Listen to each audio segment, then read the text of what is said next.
এই খাবারগুলো তুমি কই পাইছো? এবার মারিয়াম আলাইহিস সালাম বলেন ক্বালাত হুয়া মিন ইনদিল্লাহ। মারিয়াম আলাইহিস সালাম প্রথম বাক্যটা বললেন ক্বালাত হুয়া মিন ইনদিল্লাহ, এটা আল্লাহর পক্ষ থেকে আসে। বলেন সুবহানাল্লাহ, এটা আল্লাহর পক্ষ থেকে আসে। শুধু কথাটা এখানেই শেষ করে দিতে পারতো, কিন্তু কথাটা এখানেই শেষ করেন নাই।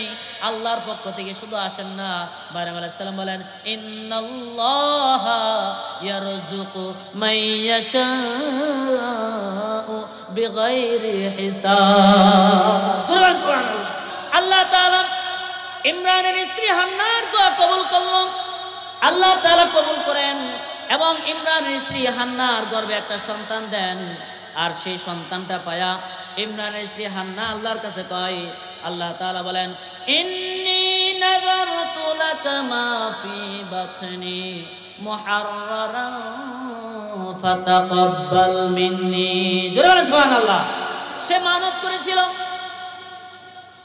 নিয়ত করেছিল, ও মহান রব, আমার পেটের ভিতরে যে বাচ্চাটা রয়েছে, ইন্নী নাযারতু লাকা, আমি মানত করলাম তোমার জন্য, আমি নিয়ত করলাম, আমি মানত করলাম তোমার জন্য, মাফি বাতনি, আমার পেটের ভিতরে যে বাচ্চাটা তুমি দিছো, আলহামদুলিল্লাহ কন। দোয়া করলে আল্লাহ শুনে কি শুনে না? আল্লাহর কাছে কইছিলেন কোনোদিন? আল্লাহর কাছে দিল থেকে আবেগ নিয়া যদি কখনো তাহাজ্জুদ পড়ে কান্নাকাটি করে যদি আল্লাহর কাছে কোনো কিছু চাইতে পারেন, আর ওই চাওয়ার উপরে যদি বিশ্বাসটা চূড়ান্ত পর্যায়ের থাকে, ওই চাওয়ার পরে যদি আপনি অটল থাকেন যে না আমি আল্লাহর কাছে চাইছি আর আল্লাহ অবশ্যই আমাকে দিবে, কখনোই ফিরায় দিবে না। সুবহানাল্লাহ। আল্লাহ যদি আপনাকে দিয়ে দেয়, আপনি যেটা চাইছেন সেটা যদি আপনাকে আল্লাহ তাআলা দিয়ে দেয়, তাহলে মনে আল্লাহর কম পড়বো? কথা কয় না, কম পড়বো? আপনাকে যদি আল্লাহ তাআলা মাফ করে দেয়, তাহলে মনে আল্লাহর কম পড়বো? কম পড়বো? আল্লাহ যদি আপনাকে গুনাহ মাফ করে দেয়া, জান্নাত দেয়া দেয়, আল্লাহ যদি আপনার সমস্ত কষ্ট দূর করে দেয়া, আপনার অভাব অনটন সব কিছু যদি দূর করে দেয়া, আপনাকে পৃথিবীর বাদশা বানায় দেয়, তাহলে মনে হয় আল্লাহর কম পড়বো? তাহলে সমস্যাটা কোথায়? আপনি কেন আল্লাহর কাছে চাইতে কৃপণতা করেন? কেন আপনি আল্লাহর কাছে চাইতে বখিলতা করেন? আপনি যখন যেই মুহূর্তে, যেই অবস্থায়, যেখানেই আপনি আল্লাহর কাছে ফরিয়াদ করবেন, আল্লাহ তাআলা আপনার সমস্ত ইচ্ছা কবুল করে নেবেন। বলেন সুবহানাল্লাহ। নাই কি নাই না? আল্লাহ শুনে কি শুনে না? ইমরানের স্ত্রী হান্না দোয়া করলো, ও মহান রব, আমি তো বান্দা, আমার কোনো সন্তানাদি নাই, পাখির বাচ্চাটা, তার পাখি মা পাখিটা বাচ্চাটাকে কত সুন্দর করে খাবার খাওয়াইতেছে, তাই সেটা দেখে তার দিলের ভিতরে ইচ্ছা আকাঙ্ক্ষা জাগ্রত হইল, ও মহান রব, আমাকে একটা সন্তান দাও। আল্লাহ দোয়া কবুল করে সন্তান দিল এবং সেই সন্তান মানত করলো, এই সন্তানটা যদি বাইসা থাকে আর দুনিয়াতে আসে, তাহলে আমি তাকে আলেম বানাইবো এবং তোমার প্রেমিক বানাইবো। সুবহানাল্লাহ। আর আমাদের নিয়ত হইল, যখন পেটের ভিতরে বাচ্চা আসে, আমাদের নিয়ত হইল, আমরা আগে থেকে নিয়ত করে ফেলি, আমার এই বাচ্চাটা যদি দুনিয়াতে আসে, তাহলে তাকে পুলিশ বানাইবো, তাহলে তাকে আর্মি বানাইবো, তাকে মিরপুরের সবচেয়ে বড় স্কুলের, বড় হাই স্কুলের আমরা তাকে মানে শিক্ষক বানাইবো, টিচার বানাইবো। নিয়ত আছে না নাই? নিয়ত আছে না নাই? আমরা আগে থেকে নিয়ত করি। কিন্তু ওই মা তার সন্তানের জন্য দোয়া করেছিল, ও মহান রব, আমি পার্থিব দুনিয়ার জন্য আমার সন্তান চাই না, তুমি যদি দাও তাহলে আমি তাকে শ্রেষ্ঠ আলেম বানাইব। সুবহানাল্লাহ। এরকম নিয়ত আমাদের মা বাবারা করে কি করে না? অনেকেই করে। সন্তান দুনিয়াতে আসে না, একটা মারা গেছে, আরেকটা মারা গেছে, আরেকটা মারা গেছে, এবার নিয়ত করে আমার এই সন্তানটা যদি দুনিয়াতে আসে, তাহলে আমি তাকে মাদ্রাসায় ভর্তি করব। আবার অনেকে নিয়ত করে সন্তানটা যদি একটু ব্রেন কম হয়, একটু কথা কম বলে, আবার দেখেন দুষ্টামি বেশি করে, তখন নিয়ত করে বুঝছি তোরে মাদ্রাসায় দিতে হইব। আছে না নাই? কিন্তু না, ইমরানের স্ত্রী হান্নার নিয়তটা আগে থেকেই ছিল যে আমি আমার সন্তানটাকে বাইতুল মুকাদ্দাস মসজিদের খাদেম বানাইব। সুবহানাল্লাহ। তার নিয়ত আল্লাহ তাআলা কবুল করলেন, আল্লাহর কাছে দোয়া করলেন, ইন্নাকা আনতাস সামিউল আলিম। আল্লাহ তাআলা তার দোয়া কবুল করেন এবং শুনেন এবং সব কিছু জানেন কি জানেন না? কথা কয় না, জানে কি জানে না? আল্লাহ তাআলা বলতেছেন, আল্লাহ তাআলা তার সমস্ত দোয়া কবুল করলেন। মুহাররারান ফাতাকাব্বাল মিন্নি, এবং উত্তম রূপে আল্লাহ তাআলা কবুল করেন। সেখানে বলতেছেন, ও মহান রব, শুধু তাই না, মুহারররান, তুমি যদি আমার এই সন্তানটাকে কবুল করো, আমি তাকে একবারে আজাদ করে দিব, একবারে মুক্ত করে দিব, এমন ভাবে মুক্ত করব তাকে যে আমি বাইতুল মুকাদ্দাস মসজিদে যায় ফালায় থুয়ে আসবো, আর কোনোদিন ফিরাও তাকাইব না, আমি তার দিকে কোনোদিন তাকাইব না, যতদিন না পর্যন্ত সে তোমার পরিচয় হাসিল করবে। আবার দোয়া করতেছেন, ফাতাকাব্বাল মিন্নি, হে মহান রব, তুমি আমার এই সন্তানটাকে কবুল করো। জোরে বলেন আমিন, জোরে বলেন আমিন। এইভাবে যদি কোনো ব্যক্তি দোয়া করে, আল্লাহ তাআলা শুনবে কি শুনবে না? কথা কেন, শুনবে কি শুনবে না? এই জন্য রবের দরবারে বেশি বেশি দোয়া করতে হবে। তার তো আল্লাহ তাআলা কবুল করলাম। বাচ্চা হওয়ার সময় হলো, বাচ্চা হওয়ার যখন সময় হয়ে গেছে, বাচ্চা যখন দুনিয়াতে আসছে, বাচ্চাটা দুনিয়াতে আসার আগেই তার বাবা মারা যায়, বাচ্চাটার বাবা মারা যায়। কিন্তু বাচ্চাটাকে দুনিয়াতে আসার পরে এবার তার মা দেখেন কি বলতেছেন, ফালাম্মা ওয়াদাআতহা, দুনিয়াতে বাচ্চাটা আসার পরে এবার আল্লাহর কাছে তিনি আবার ফরিয়াদ করেন এবং বলেন, ফালাম্মা ওয়াদাআতহা, তিনি দেখতেছেন এই বাচ্চাটা মেয়ে সন্তান হয়েছে। কি হয়েছে? কথা কয় না, কি হয়েছে? মেয়ে হয়েছে। মেয়ে মানুষ কি মাদ্রাসায় দেওয়া যায়? কথা কয় না, মেয়ে মানুষ মাদ্রাসায় দেওয়া যায়? এখন দেখে মেয়ে হয়েছে, এবার আল্লাহর কাছে দোয়া করেন, ক্বালাত রাব্বি ইন্নী ওয়াদা'তুহা উনসা, আল্লাহর কাছে বলেন, ও মহান রব, আমি তো চাইছিলাম একটা, হয়ে গেছে আরেকটা। সুবহানাল্লাহ কইবেন না? কয় কি চাইছিল আর কি হয়েছে? কয় আমি চাইছিলাম, আমি মানত করেছিলাম আমার সন্তানটাকে আমি আলেম বানাইবো, তাকে আমি যুগ শ্রেষ্ঠ ওলি বানাইবো, কিন্তু আমি তো চাইছিলাম তাকে, কিন্তু তুমি তো দিলা আরেকটা। আমি চাইছিলাম ছেলে হইব, তুমি দিলা মেয়ে। হে মহান রব, হে মহান প্রতিপালক, আমি চাইছিলাম আমার সন্তানটাকে বাইতুল মুকাদ্দাস মসজিদের খাদেম বানাইবো, কিন্তু বাইতুল মুকাদ্দাস মসজিদের খাদেম তো মেয়েদেরকে বানানো যায় না, ছেলেদেরকে বানাইতে হয়। সুতরাং আমার এই সন্তানটা তো মেয়ে হয়েছে, আমি তো চাইছিলাম ছেলে। সুবহানাল্লাহ। ছেলেকে চাই কি চাই না আমরা? সন্তান পেটে আসার সাথে সাথেই এবং এর আগে থেকে আল্লাহর কাছে নিয়ত, ও মহান রব, আমাকে একটা ছেলে দিও, ছেলে দিও, ছেলে দিও। আছে না নাই? জিকির আছে না নাই? এটা তৎকালীন যুগে, যুগ যুগ ধরে মানুষ যখন পেটে বাচ্চা আসে তখন মেয়ে চায় না, আগে আগে ছেলে চায়। কথা বলেন ঠিক বেটি? আগে আমরা ছেলে চাই না, কিন্তু আল্লাহ তাআলা বলেন, আল্লাহ তাআলা তাকে সান্ত্বনা দিলেন এবং সেই যে দোয়া করলেন, এই দোয়াটা এবং আল্লাহর কাছে অভিযোগ করলেন, ও মহান রব, আমি চাইছি একটা, তুমি দিছো একটা। আল্লাহ তাআলা বলেন, আল্লাহু আ'লাম বিমা ওয়াদাআত, তাকে যে আল্লাহ তাআলা ছেলে দিছে কিংবা মেয়ে দিছে, আপনাকে ছেলে দিক অথবা মেয়ে দিক, সবার আগে জানে কে? কথা বলেন, সবার আগে জানে কে? আল্লাহ সবার আগে জানে। আল্লাহ তাআলা বলেন, ফালাম্মা, আল্লাহ তাআলা বলেন, আল্লাহু আ'লাম বিমা ওয়াদাআত, আমি যে তাকে ছেলে দিছি, মেয়ে দিছি, অথবা তাকে যে আমি কন্যা সন্তান দিয়েছি, আমি যাকে যে সন্তান দেই, এই ব্যাপারে আমি আল্লাহ সবার আগে জ্ঞাত থাকি। বলেন সুবহানাল্লাহ। আল্লাহ তাআলা সব কিছু জানেন, কিন্তু ইমরানের স্ত্রী হান্নাকে আল্লাহ তাআলা সান্ত্বনা দিয়ে বলেন, ওয়ালাইসা যাকারু কাল উনসা, আল্লাহ তাআলা ইমরানের স্ত্রী হান্নাকে সান্ত্বনা দিয়ে বলেন, আমি যে তোমাকে সন্তানটা দিয়েছি, আমি যে তোমাকে সন্তানটা দিয়েছি, এই সন্তানটা শত শত গুণ, হাজার হাজার গুণে ছেলের চাইতে উত্তম। জোরে বলেন সুবহানাল্লাহ। কিসের চাইতে উত্তম? তুমি যে ছেলে চাইতেছ, যে উদ্দেশ্যে তুমি ছেলে চাইতেছ, এর চাইতেও আমি বহু গুণে উত্তম কইরা এই কন্যা সন্তানটা আমি তোমাকে দান করছি। জোরে বলেন সুবহানাল্লাহ। আল্লাহ তাআলা তাকে সান্ত্বনা দিলেন। সান্ত্বনা দিয়াম আল্লাহ তাআলা তাকে বুঝাইলেন যে তুমি কোনো টেনশন করো না, পার্থিব দুনিয়াতে ছেলে সন্তান দেখ, আল্লাহ তাআলা মেয়ে সন্তান দেখ। দেখবেন আমাদের অনেক বাবা মা এমন পাওয়া যায়, আমাদের অনেক মা এমন পাওয়া যায়, কন্যা সন্তান দুনিয়াতে আসার সাথে সাথে অথবা পেটে যখন আমরা আলট্রাসোনোগ্রাম করার সাথে সাথে যখন পেটের ভিতরে ধরা পড়ে কন্যা সন্তান, তখন অনেক বাবা এমন পাওয়া যায় গ্রামে গঞ্জে, যে তার স্ত্রীকে তার সংসারে না রাখা তালাকও দেয়া দেয়, অথবা কয় যে এই সন্তান বড় না হওয়া পর্যন্ত কখনো আমার সাথে দেখা করবে না, অথবা তুমি কন্যা সন্তান জন্ম দিছ, এখন এর দায়িত্ব তোমার উপরে ন্যস্ত। এরকম যুবক পাওয়া যায় কি কিনা?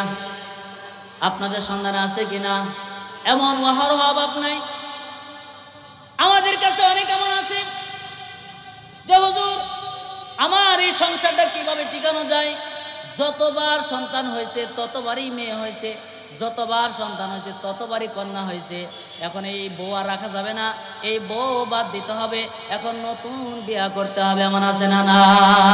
কিন্তু আল্লাহ তাআলা বলেন না না, আমি তোমাদেরকে যেই সন্তানই দান করি না কেন এটার উপরে যদি তুমি ধৈর্য ধারণ করো এবং আল্লাহর উপর সন্তুষ্ট থাকো, তাহলে আল্লাহ তাআলা সেই সন্তানের মাধ্যমে তোমাকে ভবিষ্যতে কামিয়াবি দান করে। বলেন সুবহানাল্লাহ। রাবিয়া বসির কথা শুনছেন আপনারা? রাবিয়া বসির নাম শুনছেন? কে কে শুনছেন? হাত তুলেন তো। মাশাআল্লাহ, আল্লাহ কবুল করে, বলেন আমিন। এই রাবিয়া বসির নামটা সে তার বাবার 4 নাম্বার সন্তান। কত নাম্বার? 4 নাম্বার সন্তান, কারণে তার নাম রাবিয়া রাখছিল। এই যুগ যুগ ধরে প্রত্যেকটা মানুষের দিলের ভিতরে ইচ্ছা আকাঙ্ক্ষা থাকে তার সন্তান যেন ছেলে হয়।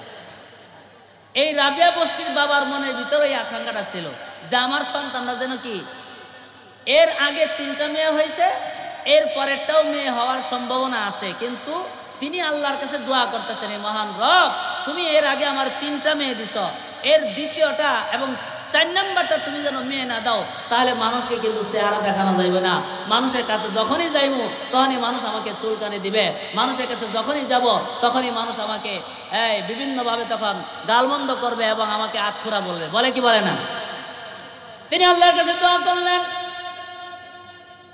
রাবিয়া বসির বাবার নাম ইসমাইল। শুধু এই কথাটা বোঝানোর জন্য এই কথাটা বলতেছি, রাবিয়া বসি জন্মগ্রহণ করার দিন তার বাবা ইসমাইলও অঝোর দ্বারায় কান্না করতেছে, আল্লাহর কাছে বলতেছে, ও মহান রব, সংসারে অভাব অনটনের চূড়ান্ত পর্যায়ে পৌঁছাইছে। রাবিয়া যে বছর যেদিন জন্মগ্রহণ করবে সেই দিন সেই মুহূর্তে ঘরের ভিতরে বাতি জ্বালাইবে, আগুন জ্বালাইবে, আগুন জ্বালানির মতো কেরোসিনও ঘরের ভিতরে অবশিষ্ট ছিল না। আল্লাহর কাছে কান্নাকাটি করে, ও মানব, এই আশেপাশের কত মানুষগুলাকে তুমি ধনী বানাইলাম, কত মানুষগুলাকে টাকাওয়ালা বানাইলাম, কত মানুষগুলাকে তুমি ধনাত্মর চূড়ান্ত পর্যায়ে, তাদের টাকা পয়সার অভাব নাই, কিন্তু আমি গরিব মানুষ, 3টা মেয়ে দিছ, ও রব তুমি এবার 4 নাম্বারটা মেয়ে দিও না। কিন্তু ঘরের ভিতরে খাবার নাই, কয়েকদিন যাবত প্রসব ব্যথার বেদনায় রাবিয়া বসির আম্মা যখন প্রসব ব্যথার বেদনায় কান্না করতেছে, এমত অবস্থায় ইসমাইল চিন্তিত অবস্থায় ঘুমায় গেলেন। ঘুমন্ত অবস্থায় ইসমাইল অর্থাৎ রাবিয়া বসির বাবা, কথা হলো বুঝছেন, রাবিয়া বসির বাবার নাম কি বললাম?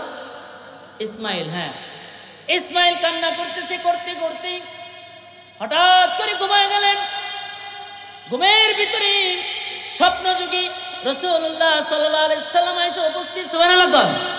রাসূলুল্লাহ সাল্লাল্লাহু আলাইহি সাল্লাম এসে উপস্থিত, এসে বলতেছে, ইসমাইল তুমি চিন্তা করো না, তুমি টেনশন করো না, তোমার এবার 4 নাম্বার যে সন্তানটা আসতেছে এই সন্তানটাও কন্যা সন্তান হবে, কিন্তু এই সন্তানটা অন্যান্য সন্তানের চাইতে শ্রেষ্ঠত্ব লাভ করবে। বলেন সুবহানাল্লাহ। আল্লাহ নবী সাল্লাল্লাহু আলাইহি সাল্লাম রাবিয়া বসির বাবা ইসমাইলকে সান্ত্বনা দেয়, স্বপ্নে যুগে সান্ত্বনা দেয়, তোমার এই সন্তানটা পৃথিবীতে আসার পরে সে ওলি হিসেবে জন্মগ্রহণ করবে এবং যুগ যুগ ধরে তোমার এই মেয়েটাকে মানুষ মনে রাখবে, এই জন্য তুমি টেনশন করো না। এবং তোমার যত অভাব আছে, যত অনটন আছে, যত কষ্ট আছে, যত ব্যথা বেদনা আছে, এই সন্তান ভূমিষ্ঠ হওয়ার পরে আল্লাহ তাআলা তোমার সব কষ্ট অভাব অনটন দূর করে দিবে। সুবহানাল্লাহ, দূর করবেন না? তাহলে মেয়ে সন্তান হইলে অভাব অনটন দূর করে দেন কে? এর জন্য কি লাগবে? ধৈর্য। কি লাগবে? এই জন্য ধৈর্য লাগবে। ইসমাইল হঠাৎ করে ঘুম ভেঙে গেল এবং এই স্বপ্নের ভিতরে আরেকটা বার্তা বলে গেছিল নবীজি, এবং বলতেছে সন্তান দুনিয়াতে আসার পরে তোমার অভাব অনটন দূর হয়ে যাবে। আর এই ইসমাইল তোমার এই যুগের যে বাদশা রয়েছে মুসা জাওহারি, তুমি মুসা জাওহারির কাছে যাইবা এবং একটা পত্র লিখবা।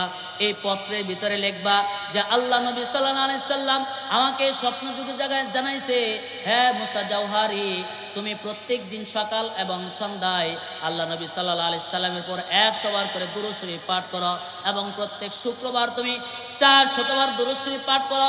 কিন্তু গত শুক্রবারে আল্লাহ নবী সাল্লাল্লাহু আলাইহি সাল্লামের উপর কোনো দুরূদ পড়ো নাই, আল্লাহর হাবিব সাল্লাল্লাহু আলাইহি সাল্লামের উপর কোনো দুরূদ পড়ো নাই। সুতরাং দুরূদ না পড়ার কারণে কাফারা স্বরূপ নবীজি স্বয়ং বলেছে যে আমি ইসমাইলকে 400 স্বর্ণ মুদ্রা পুরস্কার দিতে হবে। সুবহানাল্লাহ। স্বপ্ন যুগে কে বললেন? নবীজি ইসমাইলকে জানাইলেন। ইসমাইলও আল্লাহ নবী সাল্লাল্লাহু আলাইহি সাল্লামের স্বপ্নের যুগে এই বার্তা পায়া খুশি হয়ে গেলেন। হঠাৎ করে ঘুম ভাঙার পরে প্রসব ব্যথার বেদনা শুরু হয়ে গেল। তার স্ত্রী আবার 4র্থ নাম্বার কন্যা সন্তান জন্ম দিলাম, কিন্তু তার স্ত্রীর মনের ভিতরে ব্যথা বেদনা, সেও কান্না জড়িত অবস্থায় রয়েছে, সেও টেনশনে রয়েছে। এর আগেও 3টা মেয়ে জন্ম দিলাম, 4 নাম্বারটাও মেয়ে হবে। এবার সে টেনশনে পড়ছে এবং বলতেছে আল্লাহর কাছে বলতেছে, ও মহান রব এটা কেমন পরীক্ষায় ফেলাইলা, কেমন পরীক্ষায় ফেলাইলা। এর আগেও 3টা দিলা, 4 নাম্বারটাও মেয়ে দিলা। আমি আমার স্বামীকে এখন কি জবাব দিব? আমি আমার স্বামীকে কি বলবো? এই 4 নাম্বার মেয়েটাও তুমি দিলা। আমার সংসারে কোনো অভাব অনটন যায় না, সংসারের ভিতরে সব সময় অভাব অনটন লাগা থাকে। কিতাবের ভিতরে আসছে যে ইসমাইলের ঘরে, রাবিয়া বস্তির বাবার ঘরে যেদিন খাবার আসতো সেই দিন তারা ঈদ মনে করে খাইতো।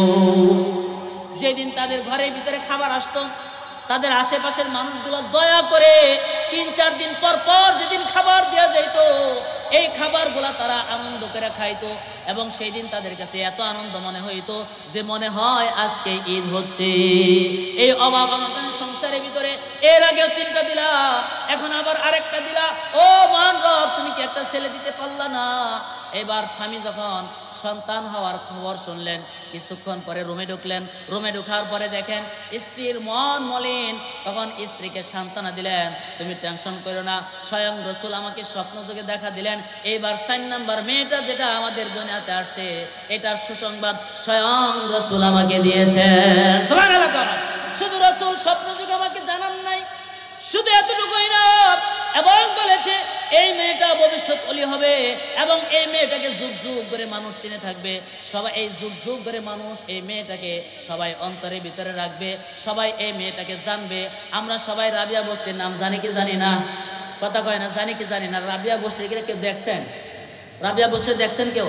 কেউ কিন্তু দেখি নাই, কিন্তু যুগ যুগ ধরে আমরা তাকে স্মরণ করি কিনা?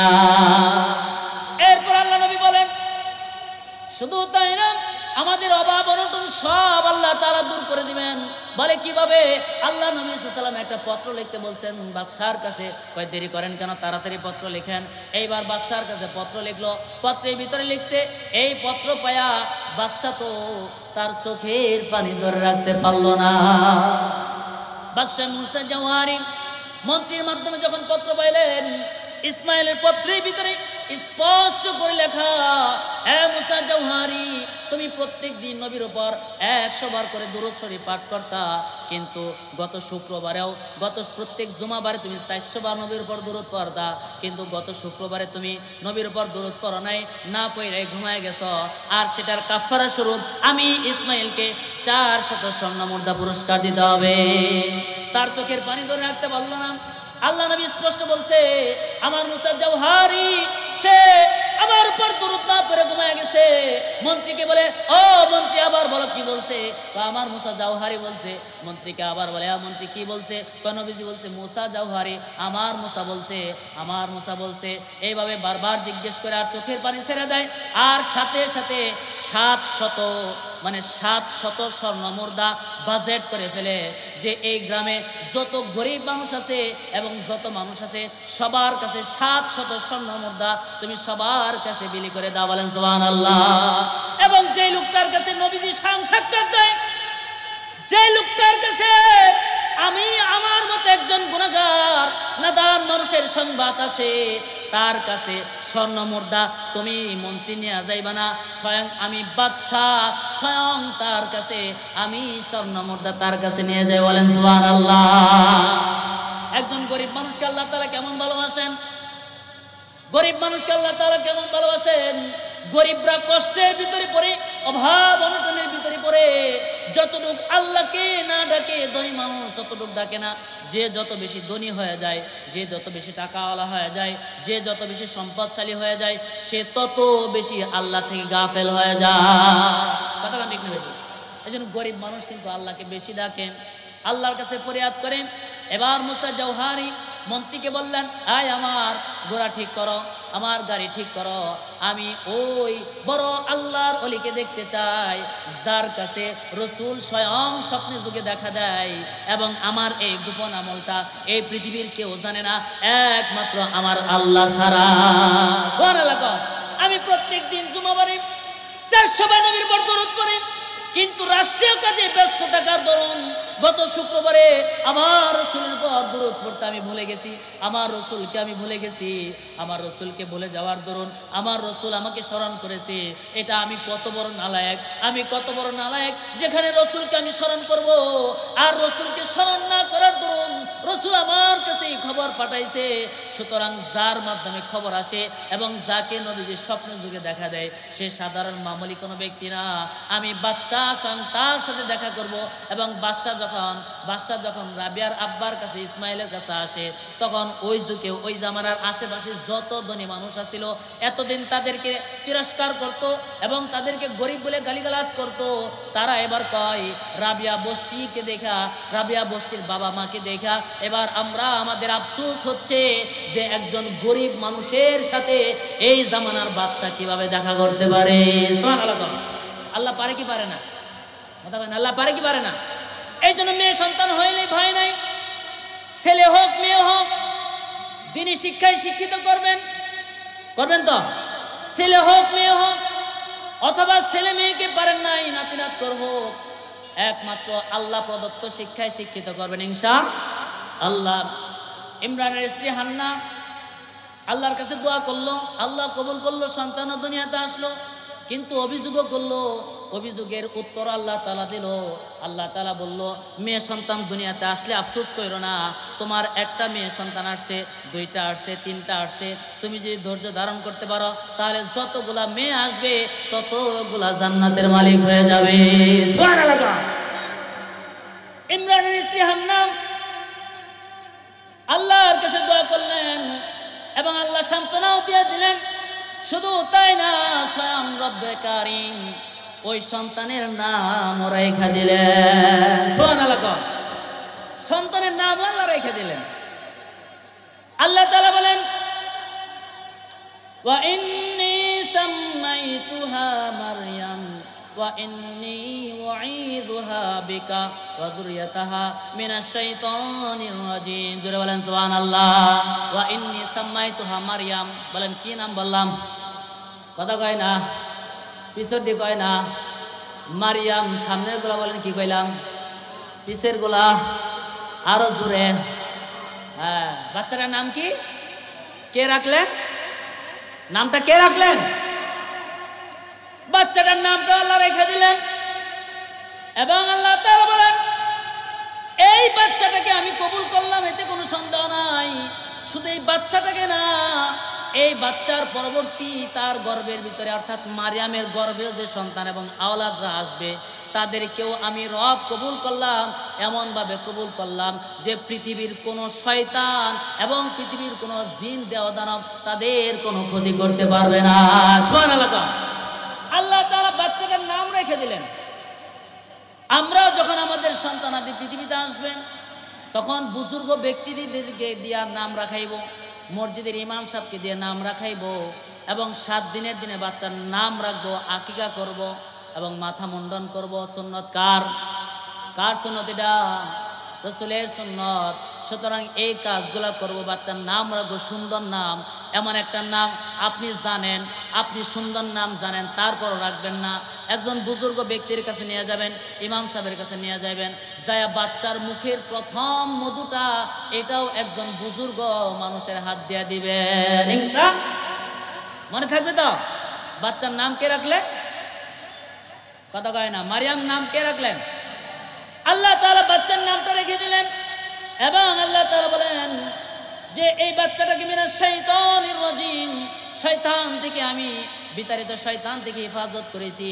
তাফসীরে কিতাবে লিখছে, অর্থাৎ মারিয়াম আলাইহিস সালাম যখন দুনিয়াতে আসে এবং তার সন্তান ঈসা মসিহ যখন দুনিয়াতে আসে, দেখবেন প্রত্যেকটা বাচ্চা জন্মগ্রহণ করার সাথে সাথে জোরে করে চিল্লা চিল্লা কান্নাকাটি করে, করে কি করে না? দুনিয়াতে আসার সাথে সাথে কান্নাকাটি করে।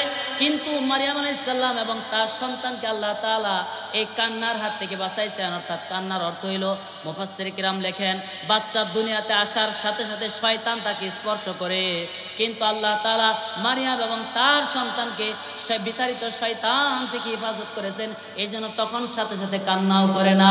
সুবহানাল্লাহ। বাচ্চা দুনিয়াতে আসার পরে যে কান্নাকাটি করে, এর পিছনে কারণ হচ্ছে শয়তান আপনার শরীরে স্পর্শ করে। সুবহানাল্লাহ কইবেন না? আল্লাহ তাআলা এই বাচ্চাটার দায়িত্ব এখন কে নেবেন? বাচ্চাটাকে লালন পালন করতে হবে, কিন্তু বাচ্চাটার বাবা তো মারা গেছে, মারা গেছে না? বাচ্চাটার বাবা দুনিয়াতে নাই। বাচ্চাটার বাবার নাম কি বলেন? মাশাআল্লাহ, বাচ্চাটার বাবার নাম ইমরান। ইমরান বাইতুল মুকাদ্দাস মসজিদের প্রধান ইমাম ছিলেন। এবার বাচ্চাটা লালন পালনের দায়িত্ব তো নিতে হবে। এখন যেহেতু তিনি মানত করলেন বাচ্চাটাকে বাইতুল মুকাদ্দাস মসজিদের খাদেম বানাইব, তিনি নিয়ত করলেন আমি যেহেতু মানত করছি, এবার মানত পুরা করাটা ওয়াজিব। ওয়াজিব কিনা? মানত তো অবশ্যই পুরা করতে হবে। আপনারাও যদি কোনো মানত করে থাকেন আর সেই মানতটা যদি হয়ে যায় আর ঘইটা যায়, ওই মানতটা সাথে সাথে পুরা করবেন, 1 সেকেন্ডও দেরি করবেন না কিন্তু ইনশাআল্লাহ। এবার মানত পুরা করতে হবে। মানত পুরা করার জন্য যেহেতু মসজিদে মেয়ে বাচ্চা নিয়ে যাওয়া যায় না, কিন্তু তারপরও মানত পুরা করার জন্য এই মেয়ে বাচ্চাটাকে মসজিদে নিয়ে গেছে। মসজিদে যখন নিয়ে গেছে, মসজিদে নিয়ে যাওয়ার পরে বাচ্চার দায়িত্ব নেওয়ার জন্য মসজিদের যতগুলো খাদেম আছে, অনেকে জারুদার ছিল, অনেকে মুয়াজ্জিন ছিল, আরো অন্যান্য ইমাম সাহেব আছে, সবাই বলে এই বাচ্চাটাকে আমাকে দাও, সে বলে আমাকে দাও, সে বলে আমাকে দাও, সবাই বাচ্চার দায়িত্ব নিতে চায়। আল্লাহ তাআলা বলেন ওয়াকাফালাহা জাকারিয়া, এই বাচ্চার দায়িত্ব আল্লাহ চান জাকারিয়া আলাইহিস সালামকে দিবেন। সুবহানাল্লাহ। কোন জাকারিয়া আলাইহিস সালাম আয়েশা কয়, এই তোমরা পারাপারি করো না, এই বাচ্চাটার খালু হইছি আমি। সুবহানাল্লাহ। কোন বাচ্চার খালু কে? হযরত জাকারিয়া আলাইহিস সালাম। বাচ্চার খালু জাকারিয়া আলাইহিস সালাম। জাকারিয়া আলাইহিস সালাম এসে বলে, তোমরা এখানে সাফাসাফি তর্ক বিতর্ক কইরো না, আমি এই বাচ্চাটার খালু, এই বাচ্চাটার লালন পালনের দায়িত্ব আমার উপরে আগে পড়ে, কারণ এই বাচ্চার খালা আমার ঘরের স্ত্রী। সুবহানাল্লাহ। এটা তো ঠিকই কইছে, কিন্তু অন্যান্য মানুষ কয় না, ইমরান হচ্ছে আমাদের মসজিদের প্রধান ইমাম ছিল, তার সন্তানকে লালন পালনের দায়িত্ব আমাদের সবারই, তুমি খালু হয়েছে তাই কি হয়েছে, তোমাকে আমরা সন্তান দিব না, এই সন্তান আমরাই লালন পালন করবো। সুবহানাল্লাহ। দুইজনের ভিতরে তর্ক বিতর্ক লাগে গেছে। হে কয় আমি পালবো, ও কয় আমি পালবো, সে কয় আমি পালবো। এবার এর ভিতরে একজনে কয়, এই তোমরা তর্ক বিতর্ক ছাড়ো, এই বাচ্চাটাকে কে পালবে, এই লালন পালনের দায়িত্ব কে নিবে, এটা একটা সিস্টেমে আসি আমরা, কয়েকটা পদ্ধতিতে আসি। কয় কি পদ্ধতি? কয় আমরা লটারি দেই, এই লটারির ভিতরে যে জিতবে সেই এই বাচ্চাটার দায়িত্ব নিবে। বলেন সুবহানাল্লাহ। কি দিবে? লটারি দিবে। কি দিবে? এই লটারিতে যে বিজয়ী হবে সেই বিজয়ী ব্যক্তি বাচ্চাটা লালন পালনের দায়িত্ব নিবে। কয় যুক্তিটা কম খারাপ না, এটা ভালোই আছে, এটা মাইনা নেওয়া যায়। এবার তারা সবাই একত্রিত হইল, লটারি খেলা দিবে। এই লটারি খেলার ভিতরে যে জিতবে সে মারিয়ামের দায়িত্ব নিবে। তাহলে লটারি সিস্টেমটা কি? কয় লটারির সিস্টেম হচ্ছে আমরা সবাই জর্ডান নদীতে যাব এবং আমরা যে তাওরাত কিতাব লেখার যে কলম আছে, এই তাওরাত কিতাব লেখার কলমগুলো আমরা জর্ডান নদীতে নিক্ষেপ করব। মুফাসসির কিরাম লেখেন, তাফসিরে কিতাবে আসছে যে ওই সময় ওই যুগে সেখানে 29 জন ব্যক্তি ছিল। সুবহানাল্লাহ। কোন কয়জন? 29 জন। আরো আলেম ছিল, আরো অন্যান্য খাদেম ছিল, সবাই মিলে 29 জন 29টা কলম নিছে। এই 29টা কলম নিয়ে জর্ডান নদীতে তারা একত্রিত হয়েছে। লটারির সিস্টেম হলো প্রত্যেকের কলমগুলাকে জর্ডান নদীতে নিক্ষেপ করবে। যার কলম পানির ভিতরে স্থির থাকবে, অর্থাৎ পিছন দিকে যাবে না, সেই বিজয়ী হবে। আর যার কলম ডুবে যাবে অথবা পিছনে চলে যাবে, তাহলে সে পরাজিত হবে। সুবহানাল্লাহ। লটারি সিস্টেমটা দারুণ না? মনে করতেছেন বানায় কইতেছি? না, বানায় না। এই লটারি সিস্টেমটা সেরাও কোরআন শরীফে সূরা আলে ইমরানের 44 নম্বর আয়াতের ভিতরে আসছে। আল্লাহ তাআলা আল্লাহ নবীকে জানায় দেয়, ওমা কুনতা লাদাইহিম, হে নবী, যেদিন লটারির ঘটনাটা ঘটছিল সেই দিন স্বয়ং আপনি ওই ঘটনার জায়গায় আপনি উপস্থিত ছিলেন না। সুবহানাল্লাহ। কোন হে নবী, আপনি তো ওই জায়গায় উপস্থিত ছিলেন না। ওহীর মাধ্যমে, ওই ওহীর ইলমের মাধ্যমে আমি আল্লাহ আপনাকে জানায় দিচ্ছি, সেই দিন জাকারিয়া আলাইহিস সালাম অর্থাৎ তার দলবল সহ এই বাচ্চাটাকে লালন পালনের দায়িত্ব লটারির মাধ্যমে ফয়সালা হয়েছিল। হে নবী, ওমা কুনতা লাদাইহিম, আপনি তো সেই জায়গায় উপস্থিত ছিলেন না।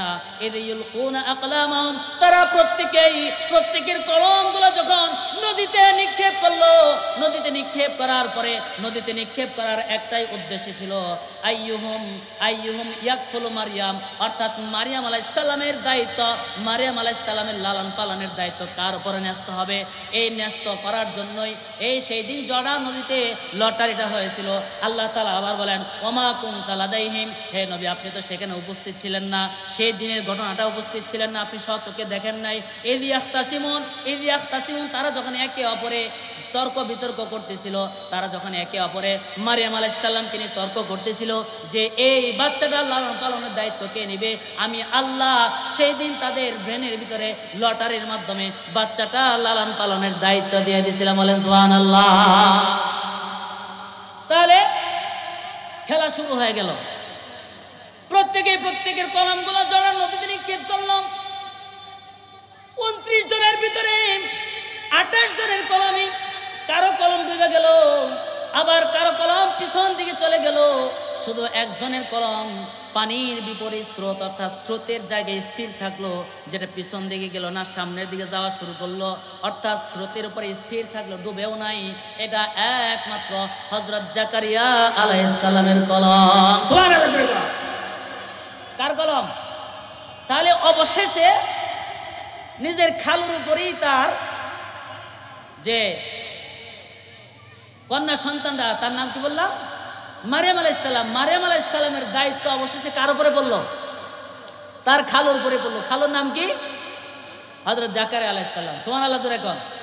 জাকারিয়া আলাইহিস সালাম এবার সন্তানটাকে নিয়ে গেল, নিয়ে যায় তাকে একটা বাইতুল মুকাদ্দাস মসজিদের ভিতরে একটা কামরা বানায় দিল, যেখানে তার মায়ের নিয়ত ছিল তাকে একমাত্র আল্লাহ প্রেম শিখাইবে, দিনী শিক্ষায় শিক্ষিত করবে।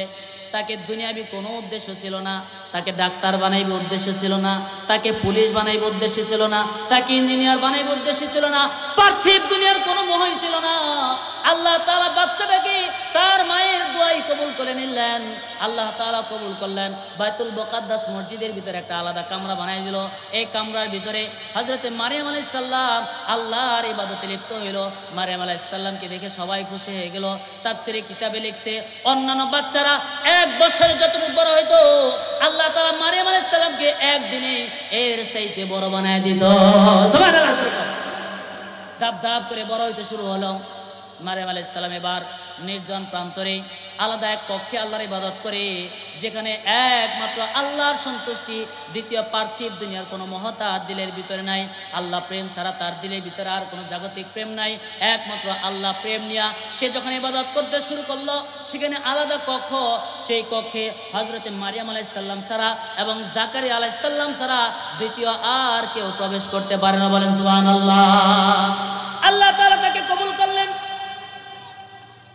এর পরবর্তী আয়াতে আসেন, কুল্লামা দাখালা আলাইহা জাকারিয়াল মিহরাব, জাকারিয়া আলাইহিস সালাম মাঝে মধ্যে মারিয়াম আলাইহিস সালামের কক্ষে প্রবেশ করতেন, তার রুমে প্রবেশ করতেন, যায় দেখতেন সেখানে যা দেখেন ওয়াজাদা ইনদাহা রিজকা, মারিয়াম আলাইহিস সালামের রুমের ভিতরে যা দেখে এমন কিছু খাবার, এমন কিছু ফল, এমন কিছু খাদ্য যেগুলা বর্তমান পৃথিবীতে শুধু বাইতুল মুকাদ্দাস না, শুধু আরব জাতি না, তার রুমের ভিতরে যে খাবারগুলা পাওয়া যায় এই অমৌসুমিক ফলগুলা গোটা পৃথিবীতে কোথাও নাই। সুবহানাল্লাহ জোরে কর।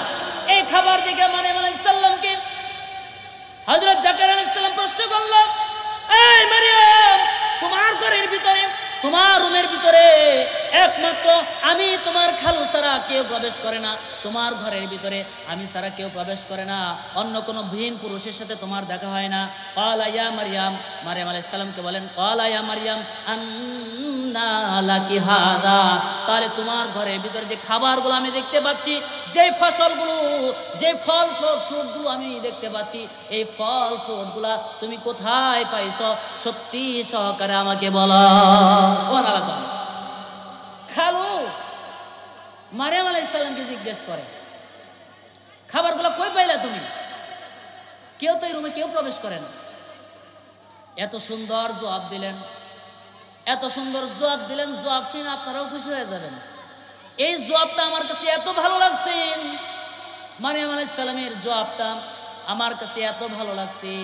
মারিয়াম আলাইহিস সালামের জবাবটা আমি কোরআন শরীফ পড়ার সময় যতবার শুনি, যত মুহূর্ত শুনি, ততবারই কেমন জানি রবের প্রতি আলাদা একটা প্রেম জাগ্রত হয়ে যায়।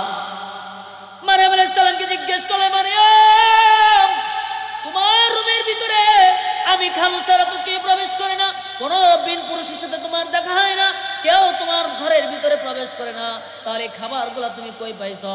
এবার মারিয়াম আলাইহিস সালাম বলেন, ক্বালাত হুয়া মিন ইনদিল্লাহ। মারিয়াম আলাইহিস সালাম প্রথম বাক্যটা বললেন, ক্বালাত হুয়া মিন ইনদিল্লাহ, এটা আল্লাহর পক্ষ থেকে আসে। বলেন সুবহানাল্লাহ। এটা আল্লাহর পক্ষ থেকে আসে। শুধু কথাটা এখানেই শেষ করে দিতে পারতো, কিন্তু কথাটা এখানেই শেষ করেন নাই। আল্লাহর পক্ষ থেকে শুধু আসেন না, মারিয়াম আলাইহিস সালাম বলেন, ইন্নাল্লাহা ইয়ারযুকু মাইয়াশাউ বিগাইরি হিসাব। সুবহানাল্লাহ। আবার আল্লাহ বলেন, এই পৃথিবীর মানুষ, আমার আল্লাহ আপনাকে যে কত ভালোবাসেন, আমার রব আপনাকে কত পছন্দ করেন, আমার রব আপনাকে যে কত ভালোবাসেন, এই ভালোবাসার নমুনাটা একবার ওই দিকে তাকাইলে দেখতে পারবেন। দেখবেন কত গরিব মানুষ, একটা হাত নাই, একটা পা নাই, একটা চোখ নাই, আছে না নাই? কত মানুষ দেখবেন রাস্তায় রাস্তায় ভিক্ষা করতেছে, কোনোদিন খায়, কোনোদিন না খায় থাকে, দিনকে দিন না খায় থাকে, তারপরও তারা কেমন জানি দিল থেকে আবেগ নিয়ে, দিলের ভিতরে তাদের প্রেম, আল্লাহ প্রেম তাদের দিলের ভিতরে, সব সময় রবের আশা আকাঙ্ক্ষা নিয়ে তারা বেঁচে থাকে। তাদের বড় টাকা পয়সার প্রয়োজন নাই, বড় নারী গাড়ির প্রয়োজন নাই, বড় বিল্ডিং এর প্রয়োজন নাই। তাদের একমাত্র ইচ্ছা আকাঙ্ক্ষা হচ্ছে, আমার রব যদি আমাকে ভালোবাসে, আমার রব যদি আমাকে পছন্দ করে, আমার রবের ভালোবাসাটাই আমার জীবনের শ্রেষ্ঠ, এবং আমার রবের ভালোবাসাটা, আমার রবের খেয়াল খুশিটা আমার ইচ্ছা, এবং আমার ভালোবাসা, আমার রবের ভালোবাসা, উভয়ের ভালোবাসাটা যখন কানেক্টেড হয়ে যায়, তখন ওই ব্যক্তি সফল কাম হয়ে যায়। রবের ভালোবাসাটা, রব যে আপনাকে ভালোবাসেন, আপনি যে রবকে ভালোবাসেন, এটার প্রমাণ স্বরূপ আপনি মালিকের হুকুম যদি অক্ষরে অক্ষরে মানেন, তবে মালিক বলে, হ্যাঁ, আমার এই ছেলেটা আমার সব সময় সব কথা মেনে চলে, সুতরাং আমার অন্যান্য সমস্ত কর্মচারীর চাইতে এই ছেলেটাকে আমি সবচাইতে ভালোবাসি, কারণ সে আমার প্রত্যেকটা কথা হুকুমে মানে, কিন্তু অন্যগুলা একটু ব্যতিক্রম করে। আমার বন্ধুরা, আমার আল্লাহ তাআলা আপনাকে ভালোবাসেন, পছন্দ করেন। আল্লাহ তাআলা আপনাকে ভালোবাসেন, পছন্দ করেন, আপনাকে মহব্বত করেন। কিন্তু আপনি কতটুকু আল্লাহকে মহব্বত করেন, ভালোবাসেন? একটু নিজের দিকে তাকাইলে বোঝা যায় আমার আর আমার আল্লাহর সাথে দুইজনের সম্পর্কটা কত মধুর। আল্লাহর সাথে মহব্বত ভালোবাসাটা চূড়ান্ত করার জন্য যাদের ইচ্ছা আকাঙ্ক্ষাটা চূড়ান্ত পর্যায়ের থাকবে, আমার রব তাকে তার ইচ্ছা আকাঙ্ক্ষা অনুযায়ী আল্লাহ তাআলাও তাকে ভালোবাসবে। এজন্য আপনাকে যে আল্লাহ তাআলা ভালোবাসেন, ওই মানুষগুলোর দিকে তাকায় দেখেন যাদের একটা হাত নাই, একটা পা নাই, একটা চোখ নাই। ওই মানুষগুলোর দিকে তাকায় দেখেন যারা রাস্তায় ঘুরে ঘুরে মানুষের কাছে টাকা চায়, রাস্তায় ঘুরে ঘুরে ভিক্ষা করে, রাস্তায় ঘুরে ঘুরে মানুষের কাছে দৌড়ায়, কিন্তু দূর দূর করে তারা দেয়। কিন্তু রব আপনাকে কত সুখে রাখছেন এবং কত ভালো রাখছেন। পার্থিব দুনিয়ার সমস্ত মোহের ভিতরে পয়রাম, টাকা পয়সা ধন দৌলতের পিছনে ঘুরে রব হারায় ফেলছি। টাকা পয়সার পিছনে ঘুরতে ঘুরতে জীবনের 40, 50, 60 বছর হয়ে গেছে। 40, 50, 60 বছর হায়াতের জিন্দেগিতে এখনো যদি কাউকে বলা হয় তুমি কি রব চিনছো, রব কি তোমাকে চিনছে, বলবে না না, আমি রব চিনি না।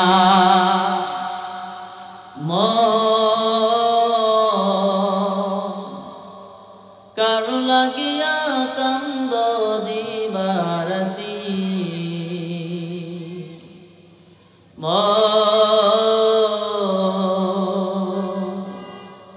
কারো লাগিয়া কান্দ দিবারাতি। ভেবে দেখো কেউ হবে না, ভেবে দেখো কেউ হবে না তোমার সঙ্গের সাথী। কারো লাগিয়া কান্দ দিবারাতি,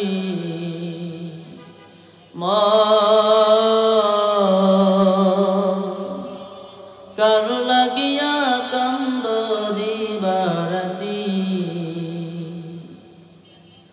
আপন আপন বইলা যারে ভাবছো সারাক্ষণ, আসলে তো কেউ নয় তারা, কেউ নয় রে আপন। আপন আপন বইলা যারে ভাবছো সারাক্ষণ, আসলে তো কেউ নয় তারা, কেউ নয় রে আপন। তুমি আজ না হয় কাল বুঝবা একদিন, আজ না হয় কাল বুঝবা একদিন, নিভেলে জীবন বাতি। কারো লাগিয়া কান্দ দিবারাতি,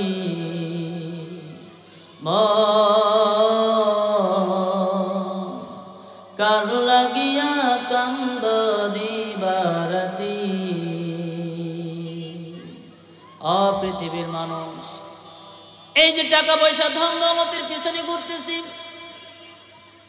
কিচ্ছু সাথে যাবে না। পার্থিব দুনিয়ায় জন্মগ্রহণ করার পর থেকে নিয়ে এই পর্যন্ত শুধু টাকার পিছনে দৌড়াইলাম, শুধু টাকার পিছনে দৌড়াইলাম। জন্মগ্রহণ করার পর থেকে নিয়ে দুনিয়ার পিছনে দৌড়াইলাম। বাপ দাদারাও টাকার পিছনে দৌড়াইল, আমিও টাকার পিছনে দৌড়াইলাম। আমার আল্লাহ যে তোমাকে ভালোবাসেন, সেই ভালোবাসার প্রতিদান স্বরূপ কি দিলাম একটা বারও চিন্তা করে দেখলাম না।